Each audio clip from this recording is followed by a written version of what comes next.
Hey guys, Welsknight here, and welcome back to another episode of All the Mods 7.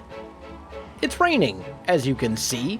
Hope you guys are having an awesome day. I'm having a fantastic day right now. Everything's going great. Today we're setting up our quarry, and I've got all the necessary things I think that we're going to need.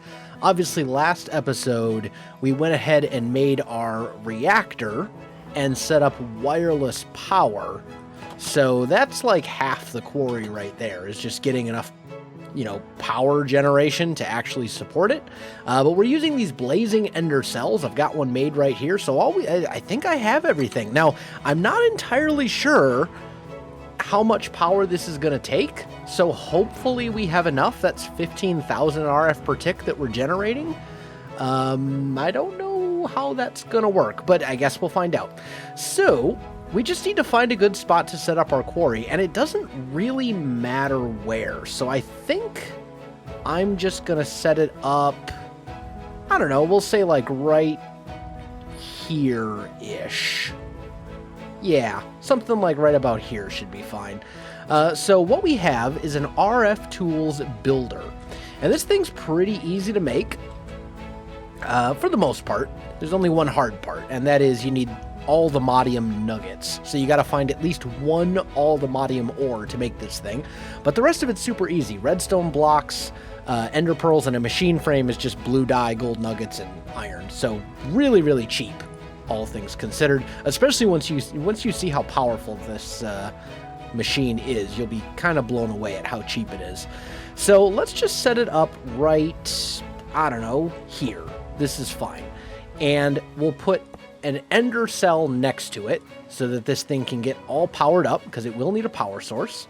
Then on this side we'll put modular storage, and I went ahead and made a tier 4 storage module. So this thing will have up to 500 stacks of items. We'll just get that locked in, and then we'll put a lever on top. So pretty easy, just piece of cake, right? Turn it on, turn it off, on to activate, etc. Now, in order for this thing to do its thing, we need shape cards. And this is actually a very powerful machine that you can use as a quarry, but you don't have to use it as a quarry. It has other functionalities as well. It can build things, it can dig out large areas, there's all sorts of good stuff.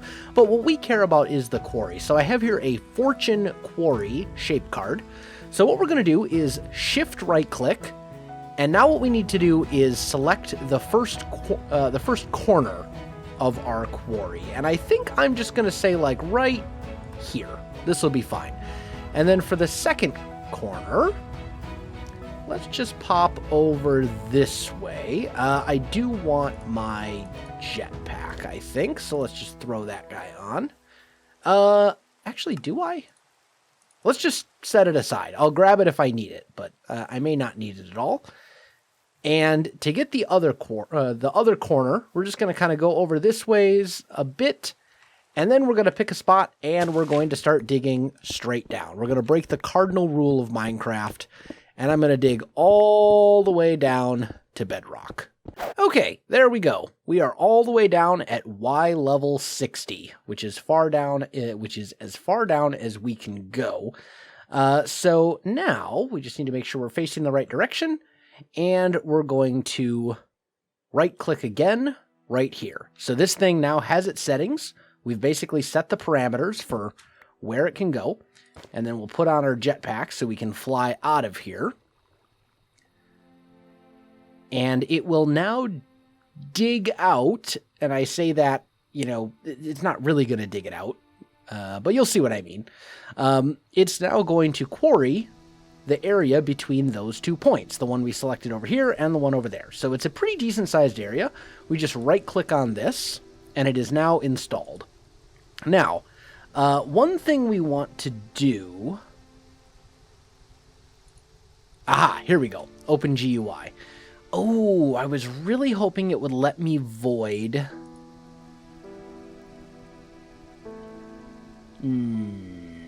I was really, really hoping it would allow me to void deep slate.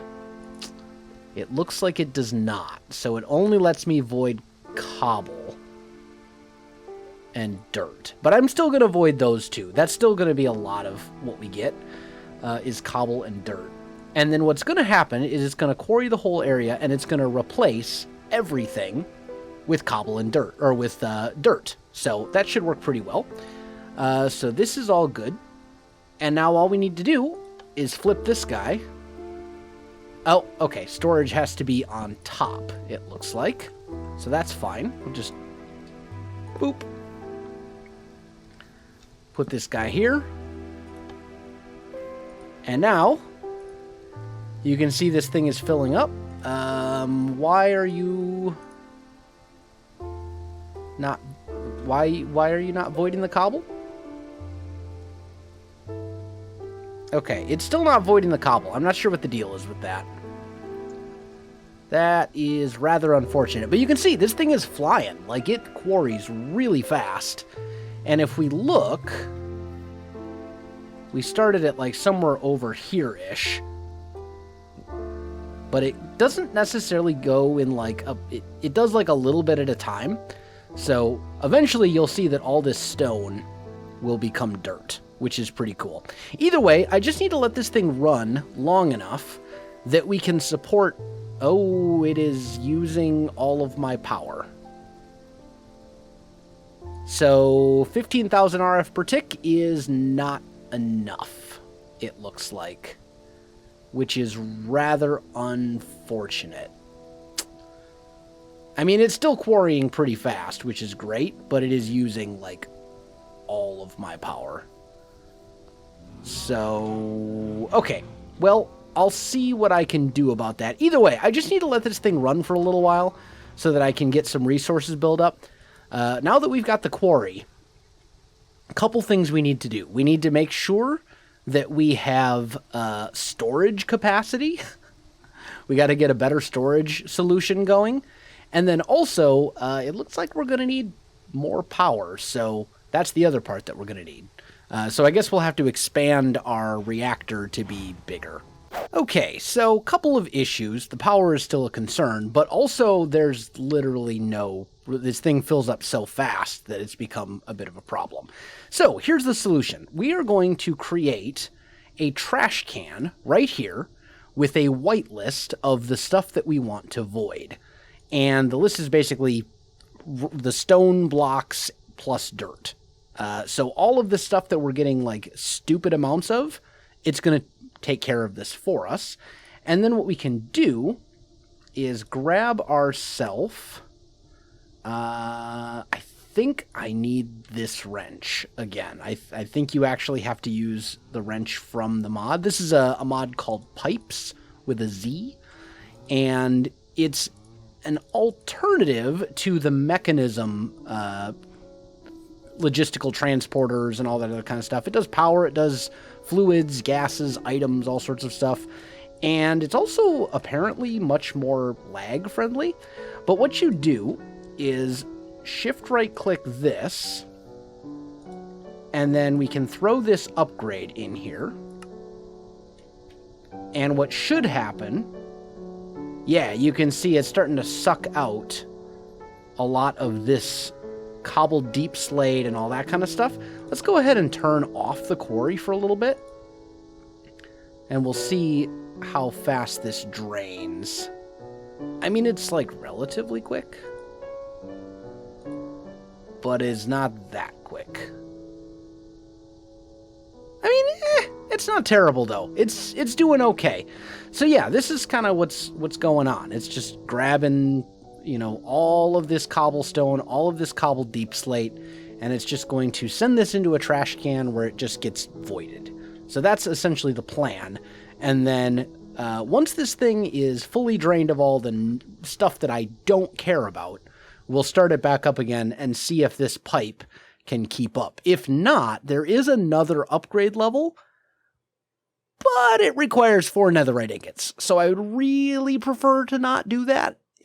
And there is actually an additional one on top of that, but this is even more ridiculous. Unobtainium and all the mods, Star Shard, compressed like this is all stuff that we don't really have a way to do right now.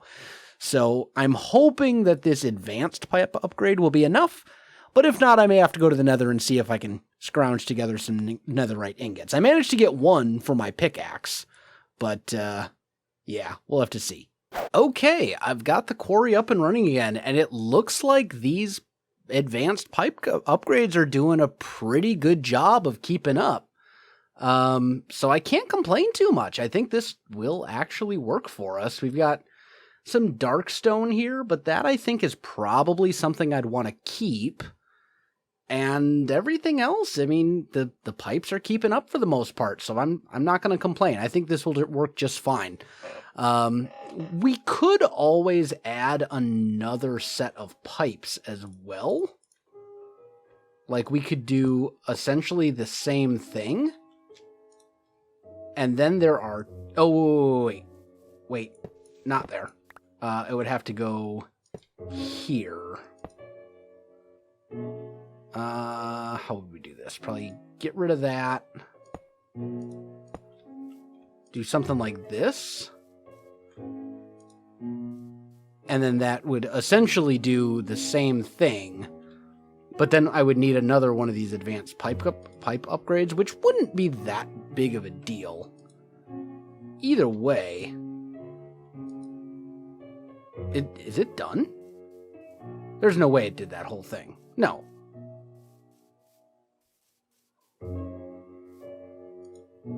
Why is it just chilling?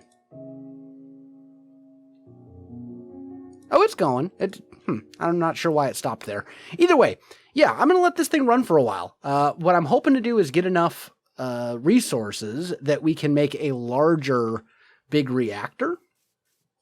And then, you know, have enough power to actually run this thing at full capacity, in addition to all of our other farms and things of that nature.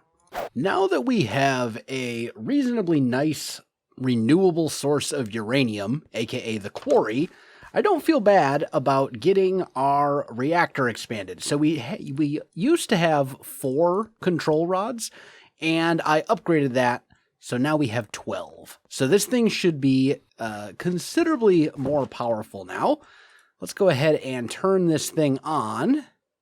We're going to be using significantly more fuel, but you can see we're now producing 37,000 RF per tick instead of 15. So, worth it, maybe. I mean... If it lets me run my stuff, then I'd say it's worth it. Let's sleep real quick, and then we'll head back out there. So now that I've done this, now let's see if it can handle, if the quarry has enough power, or if we're still going to be draining everything dry just by running this thing. I mean, there's only one way to find out. So let's see. Quarry, we're doing pretty good. It still says not enough power. We really cannot get enough power to run this thing. We're going to need way more. Man, and and this thing is essentially full now. Like, look, keep in mind, you can see if we hit run, this thing, well, we're full. Let's just do this. Let's just grab some of these various blocks out of here, like so, just to open up some space. Put them in here where they belong, and then look at this. When we run it, you can see it's going, it's quarrying, but at the same time, like, this thing, I'm not sure why, it was showing me a percentage earlier, but this thing is probably 25% done with this area. Like, it hasn't touched. You can see there's still stone all over the place. Like, the amount of resources that you get is such a small amount. Like, also, what is going on with this thing? Do we have random Yeah, why do we have reactor casings in here? I don't know what happened there. Oh, and a backpack. Man. Either way, yeah, like this is like 25% of the area.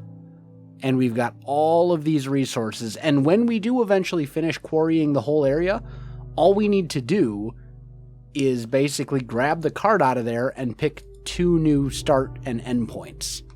And then we can do it all over again. So resources, as far as ores and stuff like that, not going to be a problem anymore. Like, we're good. So let's turn this thing off. And the next thing that we need to tackle, I think, is storage. And this is actually going to be a little bit trickier, I think. Because the way that I want to ultimately do this is with drawers, right? We got storage drawers here, although they're called, it's functional storage, but it's essentially the storage drawers mod, just remade for 1.18.2. And this will allow me to store vast quantities of a single item, or a handful of items. Like you can do the 2x2 drawers, which will store 4. But what I really want for all these ores are the compacting drawers.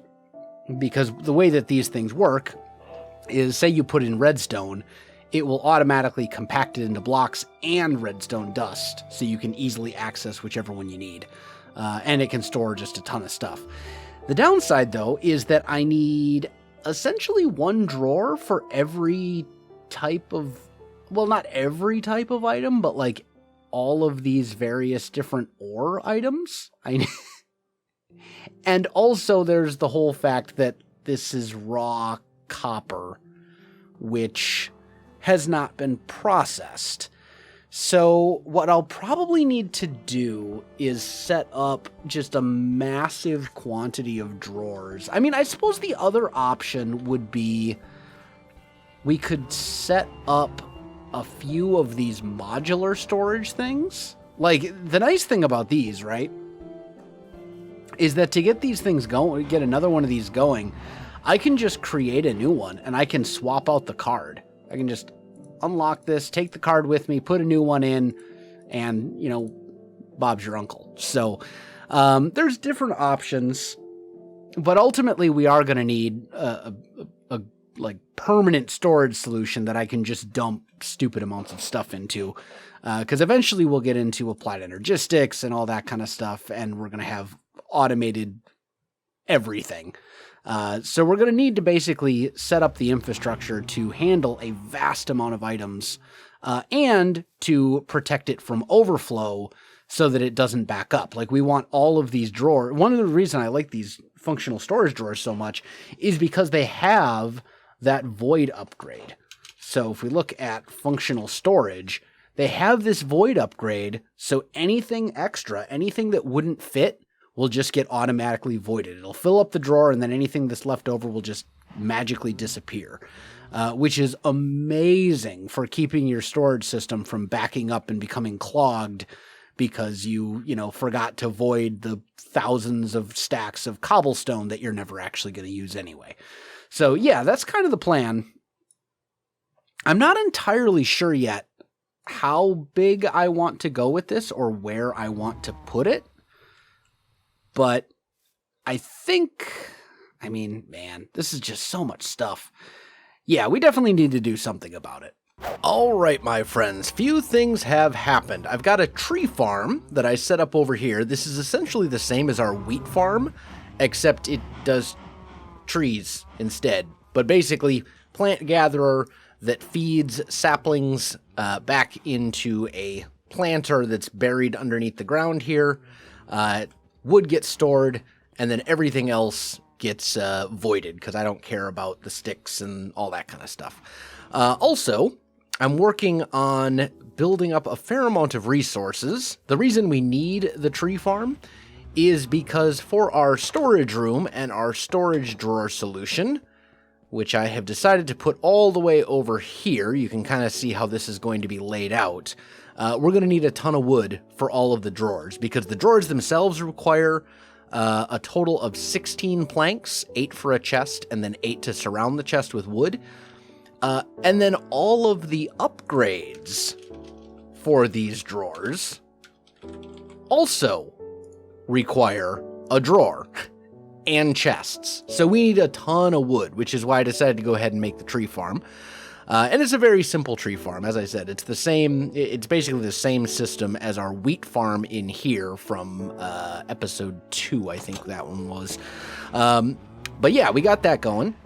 Also, we are at the point, I think, where we need to start considering our major storage solution, as I said earlier, and there are basically two good options in the pack. There's applied energistics, which is, one option, and then the other one is refined storage, and these two basically do the same thing. There are some differences, but for the most part, I mean, refined storage was heavily inspired by applied energistics. It was kind of a reimagining of it, so they're very similar in a lot of ways. However, there is one major difference specific to this mod pack, and that is that refined storage has extra storage, which is like an add-on mod, so to speak, that adds more storage options, whereas applied energistics does not have extra cells, which was the add-on equivalent for applied energistics. So I think we're going to go with refined storage for our storage solution, but that is definitely going to be next episode, and that is going to be a pretty big project, but a very necessary one. And once that's done, we will essentially be able to run our quarry forever without any problems, because we'll have a way to actually handle all of the items that are coming in. One thing I'm going to need is void upgrades on basically all of my drawers, and that is going to require a ton of obsidian. So I want to make at least a couple of these blast chillers from thermal expansion. These things, they basically can create obsidian. So all they need is power and then 1,000 millibuckets of lava, and that'll do it. It'll just create obsidian for us. So that's what we need. Nothing. I think this will work anyway. I see there's a slot here. I've never actually used this machine before, so I don't know. Maybe they do need something else, but hopefully not. If that doesn't work, there are a few other options as well. We could use the stonework generator from Industrial Foregoing, which would require water and lava. There's the combiner from Mechanism, which allows us to essentially combine obsidian dust and cobbled deep slate, but that's kind of dumb because you need obsidian dust anyway. But there's other options if we, to make obsidian should we need to. But yeah, we're going to want to automate that as well. Anyway, though, I think we are out of time for this episode, so I'm going to call this one here. Next episode, refined storage. I'm super excited. If you enjoyed the video, you know what to do. Links in the description below, so check that out as well. Otherwise, my friends, thanks for watching, and I'll see you in the next one.